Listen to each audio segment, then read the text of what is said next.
ఆరాధన కొరకై మన భాగము దానియేలు గ్రంథము 4వ అధ్యాయము 1 నుంచి 3 వచనాలు మార్చి చదువుదాం. రాజగు నెబుకద్నెజర్ లోకమంతట నివసించు సకల జనులకును దేశస్థులకును ఆయా భాషలు మాట్లాడి వారికిని ఇలాగు సెలవిచ్చుచున్నాడు. మీకు క్షేమాభివృద్ధి కలుగునుగాక.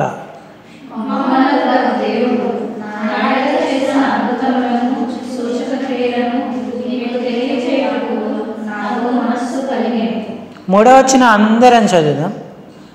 ఆయన సూచక క్రియలు ఎంతో బ్రహ్మాండమైనవి, ఆయన అద్భుతములు ఎంతో ఘనమైనవి. ఆయన రాజ్యం శాశ్వత రాజ్యం, ఆయన ఆధిపత్యము తరతరములు నిలుచుచున్నది. చాలండి. చదువుకున్న లేఖన భాగం చేరి రాగలిగిన మన హృదయాలకు మన ప్రభువును ఆత్మ సత్యాలతో ఆరాధించడానికి హెచ్చరికగా, పురికొల్పుగా, ఆశీర్వాదకరంగా, దీవెనకరంగా ప్రేమగల దేవుడు చేయునుగాక. ఆమేన్.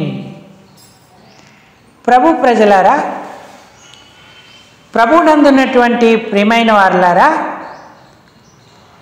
దేవుని పిల్లల జీవితంలో దేవుణ్ణి ఆరాధించడము కంటే ప్రాముఖ్యమైన విషయం మరొకటి లేదు. అనుకూల సమయాలలో మనం ప్రభువును స్తుతించి గణపరచాలి. అలాగే ప్రతికూలమైన సమయాలలో కూడా ప్రభువును మనం స్తుతించి గణపరచాలి. ఆయన ఒక్కడే స్తుతికి పాత్రుడు, ఆరాధనలకు యోగ్యుడు. కీర్తనగాడు ఏమన్నాడంటే, నా స్తుతికి కారణభూతుడవగు దేవా అన్నాడు. మరి ఈనాడు దేవుని ఇంటికి వచ్చిన మనం ఆయన్ని ఆరాధించి కృతజ్ఞతాస్తుతులు చెల్లించి ఆయన గణపరుస్తూ ఉన్నామా? ఆరాధన అనుభవంలో ఉన్నామా? ఇశ్రాయేలు చేయే స్తుతుల మీద ఆయన ఆసీనుడు అని దేవుని వాక్యం సెలవిస్తుంది. ఆయన ప్రసన్నత మనం పొందాలంటే ప్రభు యొక్క ప్రజలముగా ఆయనకెప్పుడు మనం కృతజ్ఞతాస్తుతులు చెల్లించాలి, ఆరాధించాలి. ముఖ్యంగా రక్షణ పొందిన వారు ఎప్పుడూ మౌనంగా ఉండకూడదు. పాటల ద్వారా, పలుకుల ద్వారా తమ జీవితంలో ఆయనను మహిమపరుస్తూ ఎల్లవేళలా ఆయననే ఆరాధించడానికి మనం బద్ధులము. అలాగనే మరి అట్లాంటి అనుభవముతో ఆయనను సేవించేటువంటి వారంగా ఉండాలి. పరిశుద్ధ గ్రంథంలో అనేకులు ప్రభువును ఆరాధించారు. దేవుని పిల్లలు ఆరాధించారు, దేవుణ్ణి తెలుసుకున్న అన్యజనులు ఆరాధించారు, పిన్నలు పెద్దలు అందరూ కూడా ఆరాధనలో ప్రభువును కొనియాడుతూ వచ్చారు. మరి ఈనాడు మనం ఆయన సన్నిధిలో నిలిచి ఉన్నాం. మన ఆరాధన ప్రోత్సాహం కొరకై మనం చదువుకున్న భాగాన్ని కొంచెం మనం ఆలోచన చేస్తే, నెబుకద్నెజర్ అనేటువంటి ఒక రాజు ఇక్కడ ఉన్నాడు. అమ్మా, ఎవరున్నారు?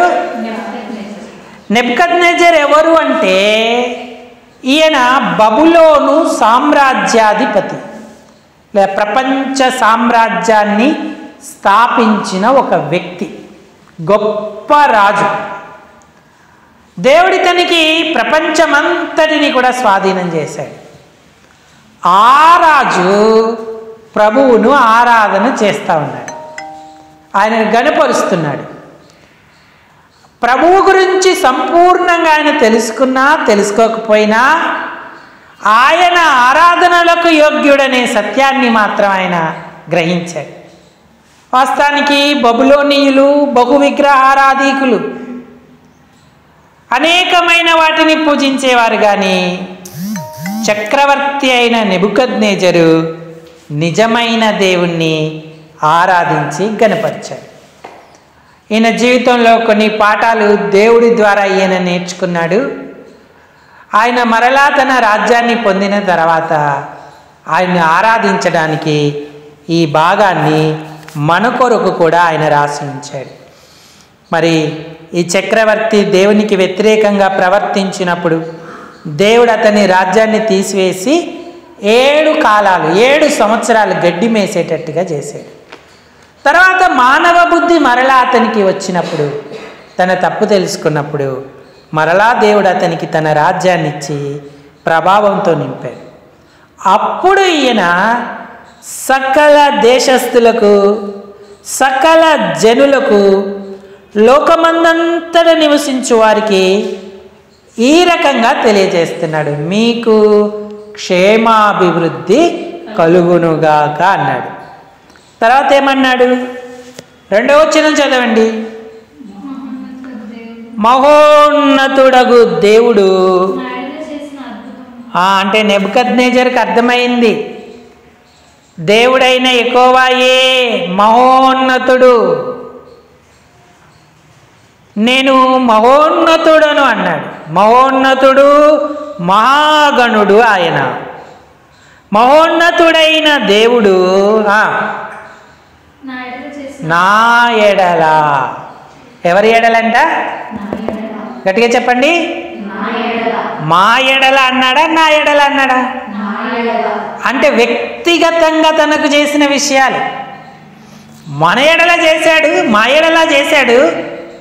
కానీ అన్నిటికంటే ముఖ్యంగా నా ఎడల చేశాడు, నాకు చేశాడు. నా ఎడల చేసిన అద్భుతములు, సూచక క్రియలను మీకు తెలియజేయుటకు నాకు మనసు. అదే ఆరాధనకు బీజం. దేవుడు మహోన్నతుడని గుర్తించావా, గ్రహించావా? నీ ఎడల, నా ఎడల ఆయన చేసిన కార్యాలను తెలియజేయడానికి నీకు మనసు కలిగిందా? తెలియజేయుటకు నాకు మనసు కలిగింది. ఆయన నాకు రక్షణ ఇచ్చాడు, ఈ వారమంతా, నెలంతా కాపాడాడు, ప్రతి కీడు తొలగించాడు, ఆశ్చర్యాలు చేశాడు, అద్భుతాలు చేశాడు అని మహాసమాజంలో వివరించడానికి నీకు మనసు కలిగిందా? అదే ఆరాధన. ఇంకా ఆయన ఏమంటున్నాడు? 3వ వచనం,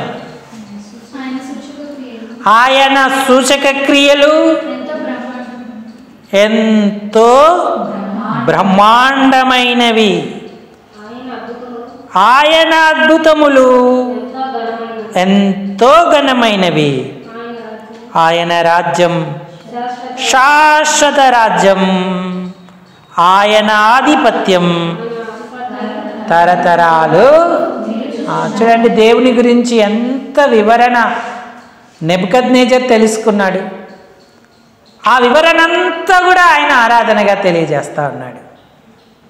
మరి ఈరోజు దేవుని పిల్లలమైన మనం దేవుణ్ణి ఎరిగామా? ఆయన మహోన్నతుడని, మన ఎడల సూచక క్రియలు, అద్భుతములు, బ్రహ్మాండమైన కార్యాలు చేస్తాడని గ్రహించామా?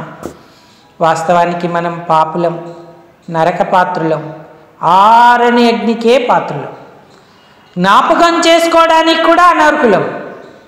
కానీ దేవుడు మనలను ప్రేమించి ప్రభువైన యేసుక్రీస్తు అను నామమున ఈ లోకానికి వచ్చి మనందరి పాప పరిహారం కొరకు ప్రాణం పెట్టాడు, రక్తం కార్చాడు, చనిపోయి సమాధి నుంచి తిరిగి లేపబడ్డాడు. నేను పాపిని ప్రభు అన్న ప్రతి ఒక్కరి పాపాన్ని క్షమిస్తాడు, రక్షణ ఇస్తున్నాడు, జీవగ్రంథమందు వారి పేరు రాస్తున్నాడు. చెప్పని శక్యము మహిమాయుక్తమైన సంతోషంతో మనల్ని నింపుతున్నాడు. మనం ఇంకా నువ్వు రక్షణ పొందని స్థితిలో ఉన్నావా? లేక యేసును సొంత రక్షకుడిగా గ్రహించావా? రక్షణ పొందకపోతే ఇదే అనుకూలమైన సమయం.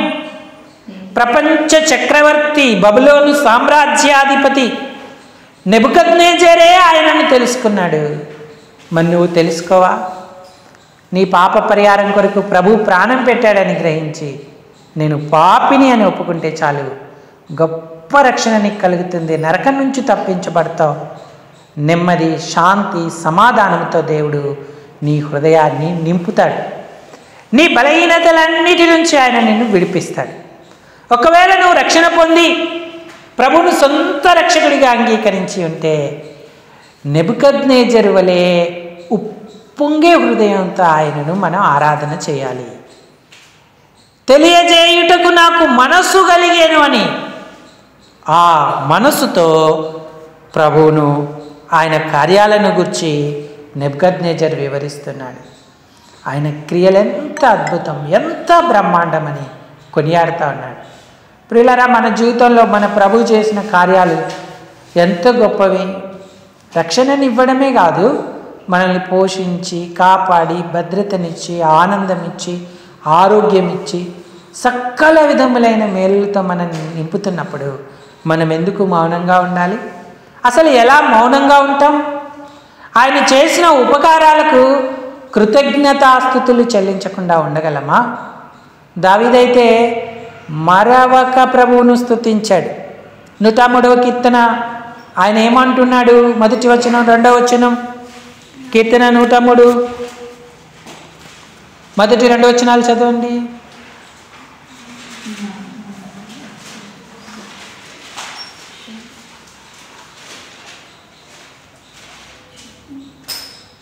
చదవాలి వేగంగా.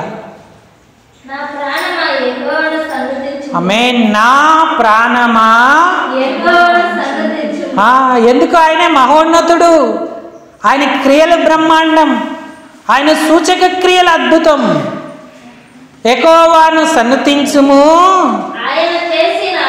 ఆయన చేసిన ఉపకారములలో దేనిని.